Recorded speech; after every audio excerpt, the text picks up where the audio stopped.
after a 33-year leave of absence from his alma mater, I am pleased to present to you Dr. William Gates.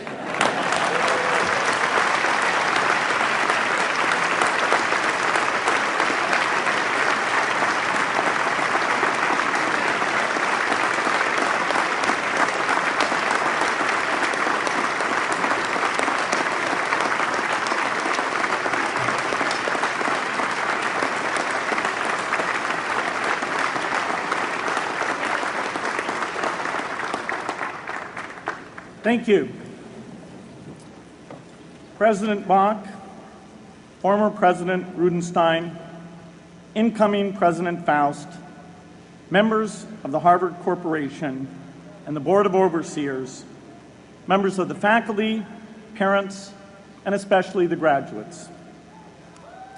I've been waiting more than 30 years to say this. Dad, I always told you I'd come back and get my degree.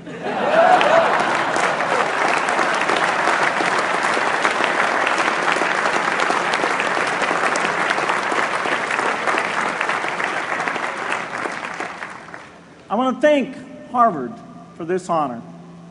I'll be changing my job next year, and it will be nice to finally have a college degree on my resume.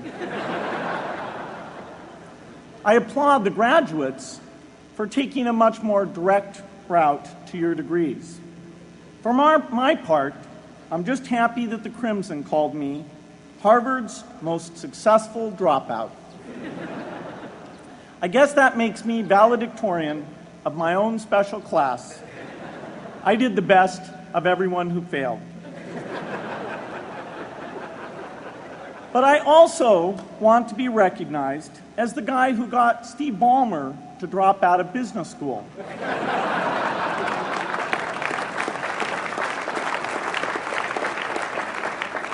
I'm a bad influence. That's why I was invited to speak at your graduation. If I'd spoken at your orientation, fewer of you might be here today.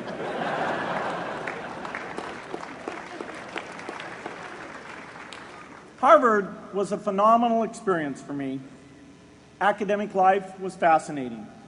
I used to sit in on lots of classes that I hadn't even signed up for.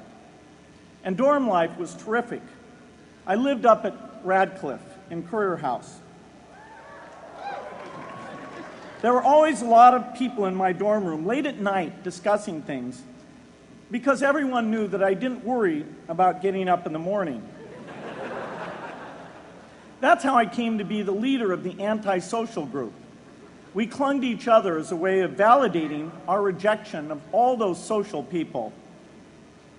Radcliffe was a great place to live. There were more women up there, and most of the guys were math science types. The combination offered me the best odds, if you know what I mean.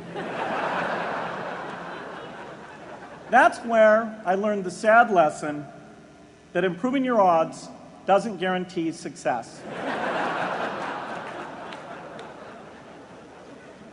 One of my biggest memories of Harvard came in January 1975 when I made a call from Currier House to a company in Albuquerque, New Mexico that had begun making the world's first personal computer. I offered to sell them software. I worried they would realize I was just a student in a dorm and hang up on me. Instead, they said, "We're not quite ready. Come see us in a month," which was a good thing because we hadn't written the software yet. From that moment, I worked day and night on the extra credit project that marked the end of my college education and the beginning of a remarkable journey with Microsoft. What I remember above all about Harvard was being in the midst of so much energy and intelligence.